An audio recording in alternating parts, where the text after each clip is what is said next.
महाराष्ट्र में लोकसभा चुनाव के नतीजे आने के बाद विधानसभा चुनाव की चर्चा शुरू हो गई है। 3 से 4 महीनों में महाराष्ट्र में विधानसभा चुनाव होना है और लोकसभा चुनाव के रिजल्ट्स इंडिया अलायंस के फेवर में आए थे, जिससे महायुति यानी कि बीजेपी, शिवसेना, एनसीपी काफ़ी परेशान हैं। अब जब वो लोग आप कह सकते हैं कि विधानसभा चुनाव की तैयारी कर रहे हैं तो कई सवाल उठ रहे हैं। पहले तो ये सवाल महायुति में उठ रहा है कि किन वजहों से उनकी सीटें कम हो गई, और दूसरा क्या यही फैक्टर्स विधानसभा में रहेंगे या फिर फैक्टर्स चेंज होंगे, और तीसरा क्या इसी अलायंस के साथ वो लोग चुनाव लड़ना चाहते हैं या फिर कोई और अलायंस फॉर्म किया जाए या पार्टीज के साथ अलायंस तोड़ा जाएगा।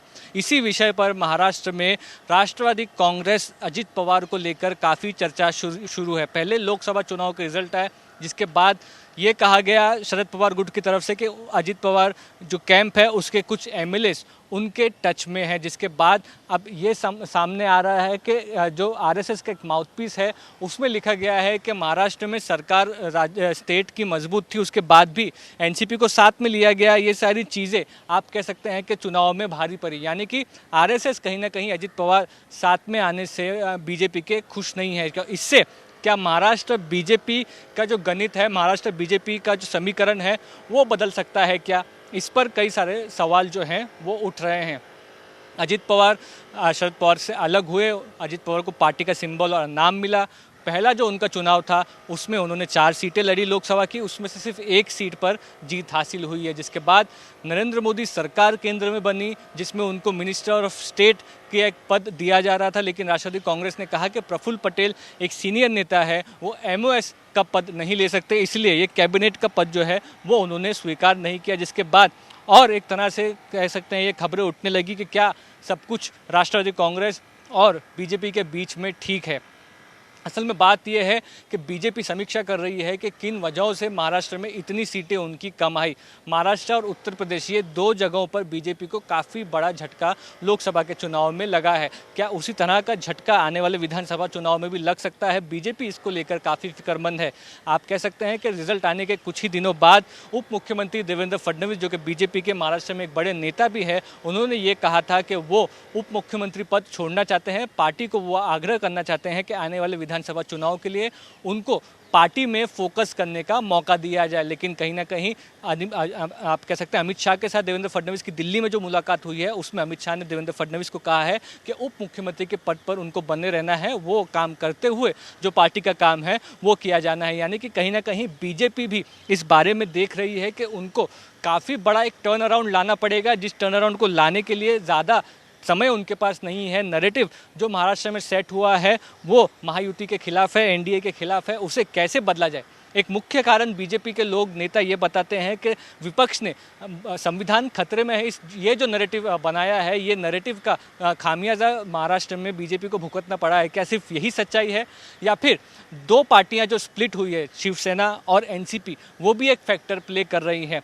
दूसरी ओर क्या बीजेपी के जो कैडर हैं, बीजेपी के जो वर्कर्स हैं, वो इतनी जगहों पर मेहनत कर रहे हैं और उन जगहों पर अगर अब एनसीपी के एमएलए को टिकट मिलना है तो क्या बीजेपी के वर्कर्स उतना ही मोटिवेट होकर काम करेंगे या उतना ही मोटिवेट होकर वो शिवसेना के लिए काम करेंगे?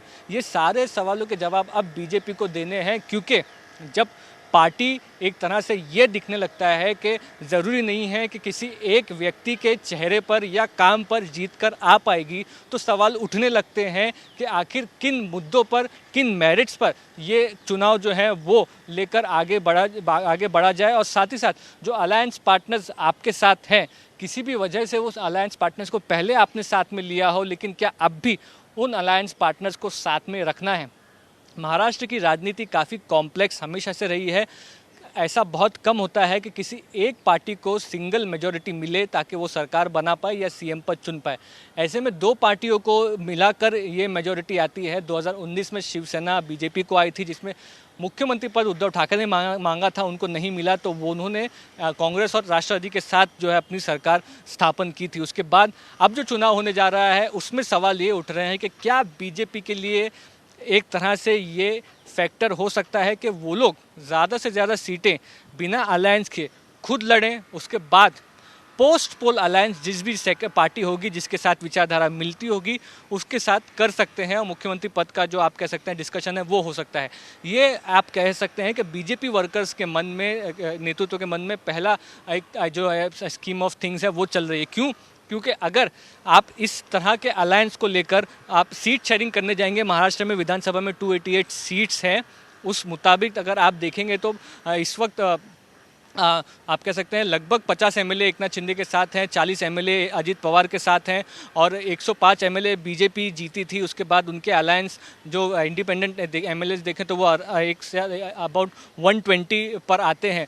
तो ऐसे में इस सीटों का बंटवारा किस तरह से हो, बीजेपी चाहेगी कि वो ज़्यादा से ज़्यादा 288 में से सीटें लड़े ताकि मुख्यमंत्री पद पर और सिंगल लार्जेस्ट पार्टी बनने के पद पर उनके जो चांसेस हैं वो सबसे ज़्यादा हो। लेकिन अलायंस पार्टनर्स को साथ में रखते हुए क्या बीजेपी ये कर पाएगी और क्या इसी वजह को लेकर आने वाले विधानसभा चुनाव में महायुति का अलायंस जो है वो टूट सकता है? क्योंकि दूसरी ओर इंडिया अलायंस है, महाविकास आघाड़ी भी जिसे कहा जाता है, उनमें भी अनबन कोई छोटी मोटी चीज़ों को लेकर चलती रहती है। फिर वो एमएलसी इलेक्शंस के लिए उद्धव ठाकरे और कांग्रेस के बीच में सीट शेयरिंग को लेकर, कैंडिडेट्स देने को लेकर अनबन क्यों ना हो। तो सीट शेयरिंग सभी अलायंस पार्टनर्स के लिए महाराष्ट्र में मुश्किल हो सकता है। खासकर अजीत पवार के लिए ये एक प्रेशर सिचुएशन लग रही है क्योंकि अजीत पवार ने जो चुनाव लड़ा है उस चुनाव में उनको काफ़ी बड़ी हार मिली है। साथ ही साथ बारामती का एक चुनाव उनके लिए काफ़ी महत्वपूर्ण माना जा रहा था। सुनेत्र पवार उनकी जो पत्नी है वो सुप्रिया सुले के खिलाफ चुनाव लड़ रही थी, सुप्रिया सुले जीत गई है, जिसके बाद सुनेत्र पवार को